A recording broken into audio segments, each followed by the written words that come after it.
পঞ্চদশ সংশোধনীর আগের অবস্থায় সংবিধানকে নিয়ে যেতে চায় বিএনপি। রবিবার জাতীয় ঐকমত্য কমিশনের সাথে বৈঠক শেষে বিএনপির স্থায়ী কমিটির সদস্য সালাউদ্দিন আহমেদ সাংবাদিকদের জানান, তারা প্রস্তাব দিয়েছেন যাতে সংবিধানের শুরুতে বিসমিল্লাহ ও রাষ্ট্রধর্ম থাকে এবং মূলনীতি থেকে ধর্মনিরপেক্ষতা বাদ দেয়া হয়।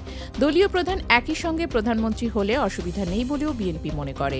আগামী নির্বাচনে জয়ী হয়ে সরকার গঠন করলে গুরুত্বপূর্ণ কয়েকটি সংশোধনীয় স্থায়ী কমিটির সভাপতির পদ বিরোধী দলকে দেওয়ার কথা জানান সালাউদ্দিন আহমেদ। তিনি বলেন, আস্থা বিল, অর্থ বিল, সংবিধান সংশোধন ও রাষ্ট্রীয় নিরাপত্তা বাদে অন্য সকল বিষয়ে এমপিদের ভোটদানের স্বাধীনতা নিশ্চিত করে সংবিধানের ৭০ অনুচ্ছেদ সংশোধনের প্রস্তাব দিয়েছে বিএনপি।